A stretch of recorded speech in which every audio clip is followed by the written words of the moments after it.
जय श्री राम के नारों का जो आज विरोध कर रहे हैं वो 2022 के चुनाव के बाद खुद नारे लगाएंगे।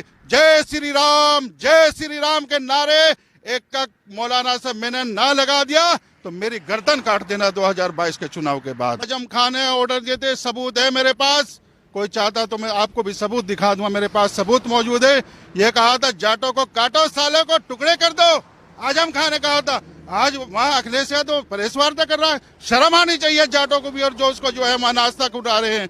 देश जो टुकड़ा करने वाले की बात करता है, बोटी बोटी करने की बात करता है जाटों की, जिसका नेता आजम का, आज उसको जो है उसका स्वागत कर रहे हैं, फूल मालाएं डाल रहे हैं। अरे शर्म आनी चाहिए मुजफ्फरनगर के लोगों, उसको जूते की माला घेरते, तुम फूलों की माला घेर रहे हो अखिलेश यादव के गले में।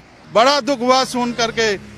एक यतीम बच्ची चुनाव लड़ी है, देश की सेवा करना चाहती है, क्षेत्र में काम करना चाहती है, और उसके परिवार ने काम करके दिखाया है। उसके बाप ने, हुक्म सिंह जी ने काम करके दिखाया है, हुक्म सिंह साहब ने, और आज उसके बच्चों को तुम पत्थर मार रहे हो। डूब मरने की जिंदगी है ऐसे लोगों की। यार दिल बहुत दुख हुआ है सुबह। नमस्कार, स्वागत है आपका हेडलाइंस इंडिया पर। मैं हूं नवीन चौहान। पहले चरण के चुनाव को अभी लगभग 10 दिन बाकी हैं, लेकिन उससे पहले ही राजनीति का तड़का लगना शुरू हो गया। जय श्री राम के नारों से अखिलेश के नेताओं को बड़ी एलर्जी हो रही है, और दूसरी तरफ अब योगी ने भी बोल दिया कि गर्मी अभी शांत नहीं हुई। आज बातचीत करने के लिए हमारे साथ मौजूद हैं राव मुशर्रफ जी, जो बड़ी बेबाकी से बोलते हैं, जो जय श्री राम का नारा लगाने के बाद भी सुर्खियों में आए, और आज हमारे साथ है, उनसे बातचीत करेंगे। राव मुशर्रफ जी, बहुत स्वागत है आपका हेडलाइंस इंडिया पर। और तो लगता है कि राजनीति में इस वक्त अगर जिन्ना का विरोध होगा तो मुस्लिम खुश होगा। अखिलेश यादव जिन्ना का नाम ले करके, उसको महापुरुष बता करके मुसलमानों को खुश करके उनका वोट हथियाना चाहते हैं। और ये नई बात नहीं है, हमेशा समाजवादी पार्टी ने भारतीय जनता पार्टी का मुसलमानों के दिलों में खौफ पैदा करके वोट को हथियाने का काम किया है। क्या भूल गए लोग मुजफ्फरनगर का दंगा? कवाल में क्या हुआ था? आजम खान जी ने कहा था, मैं गवाह हूं इस बात का, मेरे सामने की बात है, मैं वहीं पर मौजूद था लखनऊ में, उस टाइम पे मैं समाजवादी पार्टी में था। तो आजम खान ने कहा था, काटो सालों को, जाटों को काट दो, गलूर बना दो, सालों के टुकड़े बना दो। तो आज उसी के, आज वो अखिलेश यादव वहाँ प्रेस वार्ता करता है मुजफ्फरनगर में आके। वहाँ के नेताओं को शर्म आनी चाहिए, मुजफ्फरनगर की जनता को भी शर्म आनी चाहिए, उसको पत्थर मार के भगाना चाहिए था अखिलेश। को लगता है जब समाजवादी में आप मौजूद थे तब इस तरह की बातें लखनऊ से ऑर्डर दिए जाते थे आजम खान के द्वारा, इस तरह की बातें होती थी? जी, आजम खान ने ऑर्डर दिए थे, सबूत है मेरे पास, कोई चाहता तो मैं आपको भी सबूत दिखा दूंगा, मेरे पास सबूत मौजूद है। ये कहा था जाटों को काटो, साले को टुकड़े कर दो, आजम खान ने कहा था। आज वहाँ अखिलेश यादव प्रेस वार्ता कर रहा है। शर्म आनी चाहिए जाटों को भी, और जो उसको जो है वहाँ नाश्ता उठा रहे हैं। देश जो टुकड़ा करने वाले की बात करता है, बोटी बोटी करने की बात करता है जाटों की, जिसका नेता आजम का, आज उसको जो है उसका स्वागत कर रहे हैं, फूल मालाएं डाल रहे हैं। अरे शर्म आनी चाहिए मुजफ्फरनगर के लोगों, उसको जूते की माला घेरते, तुम फूलों की माला घेर रहे हो अखिलेश यादव के गले में। गलत बात है बिल्कुल। ऐसे नेताओं को तो कहीं भी घुसने नहीं देना चाहिए, ना उनके कार्यकर्ता। मानते हैं कि शासन ऐसा होना चाहिए, प्रशासन ऐसा होना चाहिए कि जहां दंगे ना हो 5 साल में। जब योगी जी 2017 में कुर्सी पे बैठे थे, आप समाजवादी में पार्टी में रहे होंगे, अब तो आपने वो पार्टी छोड़ दी, अभी किसी पार्टी में आप हैं कि नहीं? अभी मैं किसी पार्टी में नहीं हूँ। मैं राष्ट्रवादी विचारधारा का मुसलमान हूँ, एक हिंदुस्तानी मुसलमान हूँ, मुस्लिम राष्ट्रीय मंच में मैं काम कर रहा हूँ। तो अब आप किस तरीके से देखते हैं, जिस तरीके से बात हो रही है योगी की, योगी लगातार ये बात कह रहे कि हमने दंगे नहीं होने दिए पिछले 5 साल में, लेकिन फिर भी जो देश का मुसलमान है, जो खासकर प्रदेश का मुसलमान है, वो योगी से दूरी रखता है। योगी को खुद ये बात कहनी पड़ रही कि अगर तस्तरी में अपना सर भी काट के दे दूं तो भी वो मुझ पे यकीन नहीं करेंगे। आखिर क्या वजह आपको नजर आ रही है? देखिए, ऐसा है, मैंने अभी आपको बोला है, इनके एक ग्रुप है बहुत बड़ा, इसमें मौलाना लोग चलाते हैं ज्यादातर समाजवादी पार्टी को। कट्टरपंथी जो कट्टरवादी मुसलमान होता है वो समाजवादी को ज्वाइन करता है। तो लोगों के दिलों में और दिमाग में कूट कूट के ये बात भर गई है, इन्होंने मौलानाओं ने और समाजवादी के नेताओं ने, कार्यकर्ताओं ने, कि भाजपा जो है वो मुसलमानों के बिल्कुल खिलाफ है। जबकि ऐसा नहीं है। अभी आप ये देखें, योजनाएं तमाम बांटी गई हैं, मकान दिए हैं, सबको बराबर दिए हैं, कोई भेदभाव नहीं हुआ है। राशन हर 15 दिन में फ्री दी जा रहा है। कोई ये थोड़ी कहा जा रहा कि मुशर्रफ अली को राशन मत देना, कि मोहम्मद रफ़ी को राशन मत देना, जावेद अली खान को राशन नहीं देना है, भोला सिंह को ही देना है, भगत सिंह वर्मा को ही देना है, फला सिंह को ही देना है। ये थोड़ा ही नाम लिखा रखा, सबको बराबर भेदभाव। और देवबंद के अंदर मैं बताता हूँ आपको, देवबंद में 80% मुसलमान है। देवबंद के अंदर सबसे ज़्यादा अगर मकान बने हैं फ्री, प्रधानमंत्री योजना के अंतर्गत जो आवास बने हैं वो मुसलमानों के बने हैं, शौचालय बने हैं, फ्री बने हैं, राशन सबसे ज़्यादा मिल रहा है, गैस सिलेंडर फ्री मिले हैं। तो कोई भेदभाव जब योगी जी ने और मोदी जी नहीं किया है, तो मैं समझता हूँ मुसलमानों को भी गद्दारी नहीं करनी चाहिए। और मुझे उम्मीद है मुसलमान गद्दारी नहीं करेगा। जिसको योजना का लाभ मिला है, जिसको आवास मिला है, रहने के लिए मकान मिला है, खाने के लिए रोटी मिल रही है, अनाज मिल रहा है, फ्री मिल रहा है, अब तो तेल नमक सब कुछ मिल रहा है। मैं कहता हूँ नमक तो वैसे भी खा के आराम नहीं करना चाहिए। तो मुझे उम्मीद है जिन लोगों को ये फायदे हो रहे हैं, लाभ मिल रहा है सरकार से, तो वो गद्दारी बिल्कुल नहीं करेंगे, ना नमक हराम करेंगे। आप ही के शहर के एक नेता धर्म सिंह सैनी जिन्होंने साफ तौर पर यह कह दिया है कि जय श्री राम का नारा लगाओगे तो किसी गांव में घुसने नहीं दूंगा, इतनी ताकत मेरी है। किस तरीके से आप देखते हैं? देखिए, धर्म सिंह सैनी जी ने जो पार्टी ज्वाइन की है, उसके नेता और मौलाना जय श्री राम के नारों का विरोध करते हैं। तो उन कट्टरपंथी मौलानाओं में और कट्टरपंथी मुसलमानों में और समाजवादी में और धर्म सिंह सैनी में क्या फ़र्क रह गया? जो तालिबानी सोच रखने वाले मुसलमान जय श्री राम के नारों का विरोध करते हैं, वही काम धर्म सिंह सैनी जी कर रहे हैं। तो कट्टरपंथियों में, तालिबानियों में और धर्म सिंह सैनी में क्या फ़र्क रह गया?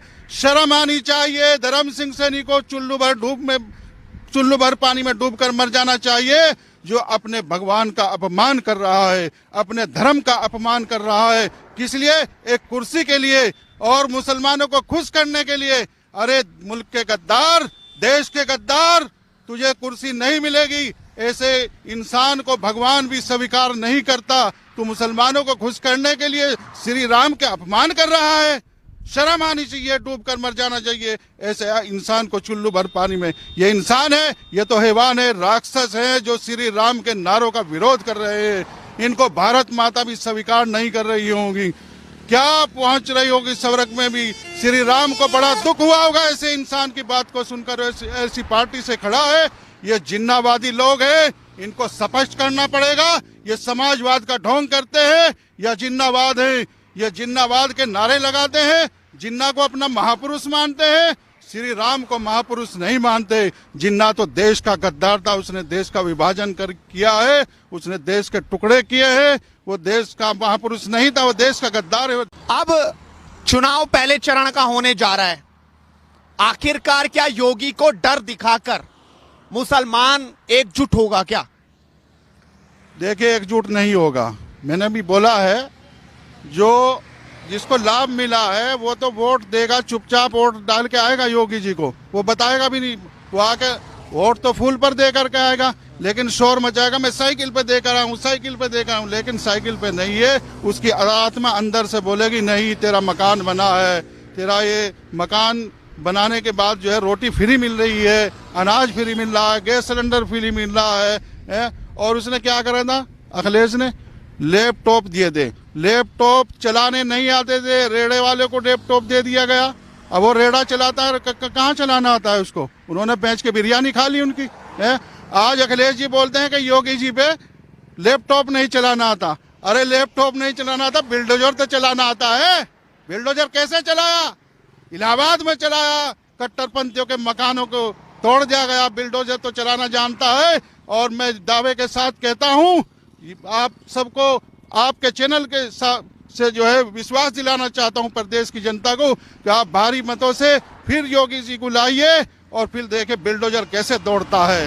लैपटॉप चलाने वाले तो देवबंद से हैं मुफ्ती मौलाना, फिर आपको फोन करेंगे कि आप क्या बात कर रहे हैं। और देवबंद में तो खुद बड़ा संवेदनशील इलाका माना जाता है। आपको डर नहीं लगता वहां किस तरीके से आप बोल रहे हैं?